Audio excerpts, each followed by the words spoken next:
Eto. Papaimbestigahan daw ni Tobats, mga bossing. Papaimbestigahan daw ho ni Tobats, mga kababayan, itong Duterte administration kung may mga pumalpak do. Naku, ano to, ilalaglag mo mga kasamahan mo? Parang hindi ako naniniwala doon ba to? Baka masabi-sabi lang ito. Di ba? Ito, ilalagay ko ho mga bossing. Ilalagay ko yung mismong sinasabi ni Bato de la Rosa. Since nandito naman po tayo, ang pinag-uusapan naman po natin, mga kababayan, ay Senado. Tinanggal ko. Ngayon, nandiyan na. Ilalagay ko ho ngayon, mga bossing, dito po sa ating mga litrato na ating tinatalakay. O, ayan. No? Ito ho, mga kababayan, breaking news ba to kay Bato de la Rosa? Papaimbestigahan yung mga dawit sa flood control kahit na mga kapwa niya, DDS, imbestigahan. Sabi, di ba? Ayan, sabi. Tama ba? Kulang. Ayan. Kung may ginawa silang kalokohan, dapat imbestigahan. Ayan ho, mga bossing. Mga ano niya no? Mga kasamahan niya, mga DDS, yung tinutukoy niya dito.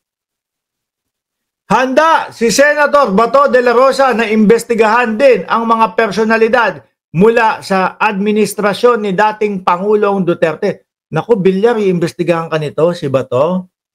No? Mukhang gagawin ka sacrificial lamb nitong si Bato de la Rosa. Ikaw, ayan, no, ilalaglag ka ba? Kung di ako nagkakamali. Bato de la Rosa, handa si Senator Bato de la Rosa na imbestigahan din ang mga personalidad mula sa administrasyon ni dating Pangulong Rodrigo Duterte na maaaring sangkot sa mga anomalyang flood control project. Meron pa siya sinabi dito. Pera ng taong bayan yan. Di porket panahon ni PRRD, i-exempt natin. Di pwede yun. Kahit nung panahon pa ni Pinoy. Pabor din si De La Rosa na ilagay sa Immigration Lookout Bulletin Order ang mga iniimbestigahang personalidad. Niloloko nyo ba kami? Style nyong mga DDS kayo, iimbestigahan nyo. Kapit-kapit nga kayo, di ba? Sama-sama nga kayo. Di ba sa impeachment, ano ginawa ninyo?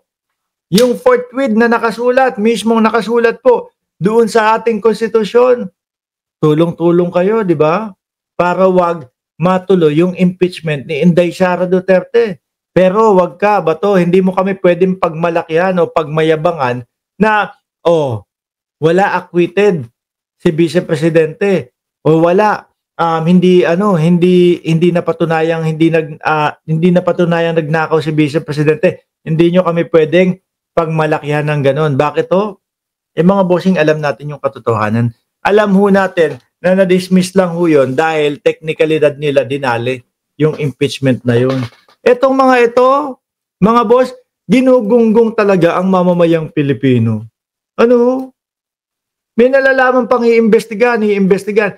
Naku po, kaya nga may mga ganyan Kaya nga merong bigla kayong investigasyon dyan sa Senado sa Blue Ribbon Committee para, masalag o mapagtakpan yung mga nadadawit na mga senador dyan sa mga ghost project para hindi na mahalungkat pa yung mga insertion etc. Para mismong kayo na ang mag-umpisa manguna at magsabi wala pong kinalaman dyan. Tingnan mo, halatang-halata nga si Joel Villanueva na hindi pa tinatanong, pumipiyok na. Wala pang katanungan, nagsasalita na. Tsaka yung pangunguna ni Villanueva ho, mga bossing, na, ako po ba ay naglabi o may inilapit po ba ako sa inyong proyekto, etc. Ganito, ganyan. Meron po ba? Wala po. Mga for the record yan. Di ba? Para sa ganon, kapag kayong nagkahalong kata na, ganito po, meron po akong testigo, ganyan, na sinasabi po doon ay hindi po ako sali sa kayo naman para namang mahina ang ulo ng lahat ng Pilipino. Hindi. DDS, maniniwala pa kami, mahihina ang ulo ng mga DDS. Pero hindi po lahat, no? majority po ng mamamayang Pilipino ay nag-iisip, wag na po kaming itulad sa mga DDS ninyo. No? Pasensya na po, please. Wag naman po. Hindi kami nabibilang doon sa mga kagaya ng mga DDS. No? Na madali ninyong mauto. Kung mag-uutuan ho kayo, kayo na lang, please. Wag nyo na kaming isali. Kasi hindi naman kami kakagat dyan, boss. Paumanhin. Hindi nyo kami mapapakagat dyan, boss. Ha? Kayo na lang po, okay? Meron pa kayong nalalaman na hindi porkit kasama o hindi porkit panahon ni dating Pangulong Duterte, i-exempt natin yan. Hindi pwede yun, kahit nung panahon pa daw ni Pinoy. Alam namin, kampi-kampihan kayo dyan. Baluktot man o tama, nagkakampi-kampihan kayo. Kaya nga, Tobats, alam mo, huwag ka na masyadong magbigay ng dyan, ng utak dyan. No? Kung meron man, huwag ka na masyadong magbigay ng utak dyan. Bakit? Paghandaan mo yung ICC. Ngayon, Setyembre, sabi ni Vice Presidente, mukhang may niluluto sila. Dapat pinapaniwalaan mo kahit na pag ganun-ganun lang yung ating Vice Presidente, pachismis-chismis at kung ano lang yung maisip, kung ano lang yung maipanira sa gobyerno. Dapat pinapaniwalaan mo yun, baka makatulong sa iyo. No? Baka daw may niluluto. Baka behind this scene, bato, kumikilos na yung ICC. Hayaan nyo sila. Habang busy sila, habang busy si Bato de la Rosa, doon sa baka si General Torre. Bantayan nyo si General Torre, bigla lang pumasok sa isip ko. Baka na yan. Baka pumunta na ng ICC yan. No? Pinick up yung warrant ni Bato de la Rosa. Baka behind the scene nitong mga ito, Tobats, ikaw na pala ang susunod na tinatrabaho. Tsaka yung mga kasama mo, doon sa sinasabing second batch, alalahanin mo, itong buwan na ito, Setyembre at Oktubre, yung mga nabanggit na posible na lumabas yung warrant of arrest ng mga second batch ng ICC. Yun ang isipin mo. Yun ang alalahanin mo. Baka mahirapan ka pagka gano'n. Naku po. Kawawa naman yung mga apo, maiiwan. Bato, doon mo i-focus yung attention mo. Doon sa haharapin mo sa ICC. Dahil kapag ka dito, mo na yan. Wala ding maniniwala sa inyong mamamayang Pilipino na dyan sa Senado, iimbestigahan ninyo yung mga kapwa ninyo, iimbestigahan nyo yung panahon ng dating Pangulong Duterte at si Pangulong Duterte. Nek-nek nyo. Malabo pa sa tubig kanal yung mga pinagsasasabi nyo. Walang maniniwala sa inyong mga hindi, mga DDS nga maniniwala sa kanila. Pero kami, Bato, maniwala ka. Ready na kami, no? Naka-ready na kami doon sa mga iba-vlog namin. Breaking news! Mark? Ano yung breaking news mo? Si Bato, ayan, sinerban na ng warrant of arrest. Naka-ready na kayo.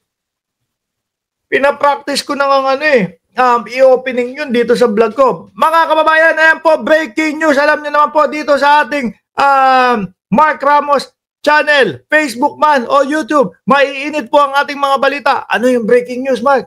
Bato de la Rosa, sinerban na ng warrant of arrest ng ICC. Aba, yun yung paghandaan mo. Dahil eto, sabi ko nga, ulitin ko, walang naniniwalang Pilipino o walang naniniwala, no, sa mga paganyan-ganyan yun. Pati mga DDS, hindi ho naniniwala dyan, mga boss, na na iimbestigahan niya yung panahon ng dating Pangulong Duterte at yung mga sangkot doon at yung mga DPWH secretary dati, sila Mark Villar, etc. at kung sino pa. Alaws, mga bossing. Alaws. No? Ngayon ho, mga kababayan, ito pong si Mayor Vico Soto, handa pong tumestigo. No? Pakita ko ho sa inyo. Si Mayor Vico Soto, mga boss Chipamo sir, handang tumestigo. Ayan. Mayor Vico Soto, handang tumestigo laban sa mga diskaya, mga boss. Dahil nag-ugat naman po ito, nagsimula naman ho ito, mga boss Chipamo sir, kay Mayor Vico Soto. Di ba? Kay Mayor Vico Soto. yung nung binabanat-banatan siya ng mga Diskaya kasi magkalaban sila doon sa Pasig sa pagiging mayor. Kaya lang matatalino yung mga Pasig, no? Nanaig pa din po yung Vico Soto. Hindi porket eto may interview kami kay Julius Babaw na mayaman na kami. Tingin ko yan yung dahilan kung ba't lumabas yung yung video na yon, yung interview. Na mayaman na kami, hindi na namin kailangan magnakaw sa gobyerno. Ang gusto lang namin maglingkod sa taong bayan, etc., etc. Wala pa din.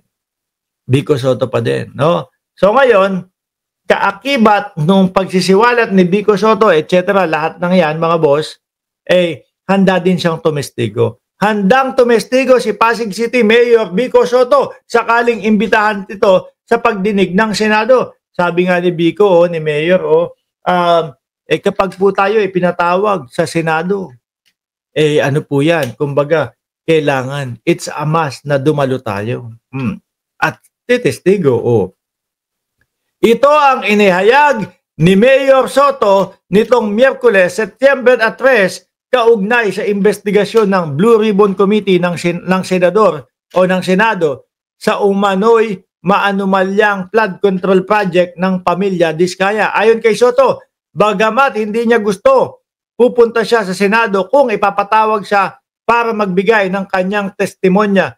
Sa ngayon, sinabi ni Soto na wala pa naman itong natatanggap na investigasyon, na imbitasyon mula sa Senado. Nasaan ba yun? Hindi ito. Meron pang kasunod ito eh. Di ba? Meron pang kasunod yan mga boss eh.